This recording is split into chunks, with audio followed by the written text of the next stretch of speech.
হালকা ঠান্ডা ঠান্ডা ওয়েদারে বৃষ্টির মধ্যে এমন এক বাটি থাই স্যুপ হলে কেমন লাগবে বলেন তো। এত সুন্দর করে স্যুপটা বানিয়েছিলাম যে রেস্টুরেন্টের থেকে কোনো অংশে কম হয়নি। আমার কিন্তু এই থাই স্যুপটা অনেক অনেক অনেক বেশি পছন্দ। হে এভরিওয়ান, আসসালামু আলাইকুম, welcome back to my new another cooking video. আজকে আপনাদের সাথে কি শেয়ার করতে যাচ্ছি দেখেই বুঝতে পারছেন। অনেক দিন যাবৎ আমি এই থাই পাতার গাছটা লাগিয়েছিলাম, কারণ আমার থাই স্যুপ অনেক বেশি পছন্দ, কিন্তু সময়ের কারণে আর বানানো হচ্ছিল না। তো আজকে সব কিছু ভেঙে চুরে আমি ভেবে নিয়েছি যে আমি ঠান্ডা ঠান্ডা ওয়েদারে এক বাটি থাই স্যুপ খাবই। তো এই তো থাই স্যুপের পাতা আমি নিয়ে নিলাম।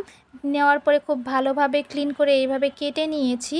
কেটে নেওয়ার পর এখানে একটা বাটিতে সেই থাই পাতা দিয়ে দিয়েছি। তারপর এখানে কুসুম দিয়ে দিয়েছি, ডিমের কুসুম। অবশ্যই ডিমের কুসুম ব্যবহার করবেন, সাদা অংশ যেন কোনোভাবেই না যায়।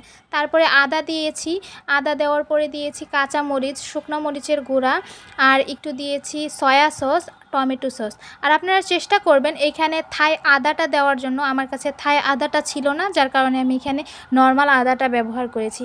তারপরে চিকেন দিয়ে দিয়েছি, তারপর দিয়েছি লবণ, চিনি, আর দিয়ে দিয়েছি টেস্টিং সল্ট। এখন সবগুলো উপকরণ খুব ভালোভাবে মিশিয়ে নেব।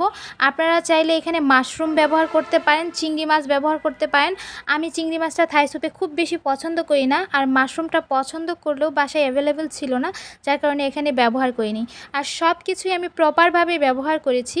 তারপরে এখানে আমি নিয়ে নিয়েছি কর্নফ্লাওয়ার। কর্নফ্লাওয়ার একটা টেবিল চামচের মতো নিয়ে পানি দিয়ে জাস্ট গুলিয়ে নিয়েছি।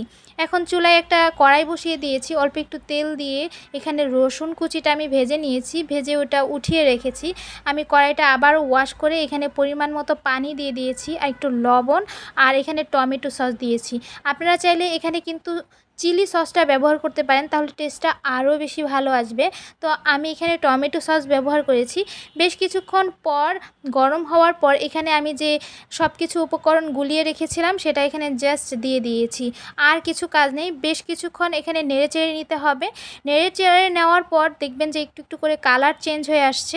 বেশ কিছুক্ষণ রান্না করে নেবেন, যেহেতু এখানে মাংস আছে। তো কিছুক্ষণ রান্না করে নেওয়ার পর এই যে এইরকম যখন সিচুয়েশন আসবে, তখন একটু একটু করে এখানে কর্নফ্লাওয়ারটা অ্যাড করবেন, যেটা গুলিয়ে রেখেছিলাম।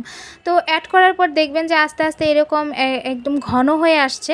তো ঘন হয়ে আসার পর কিছুক্ষণ জাল করে নেওয়ার পর আমি যে সেই রসুনটা ভেজে নিয়েছিলাম সেই রসুনটা দিয়ে দিয়েছি, একটু লেবুর রস দিয়ে দিয়েছি, আর ধনিয়ার পাতা দিয়েছি।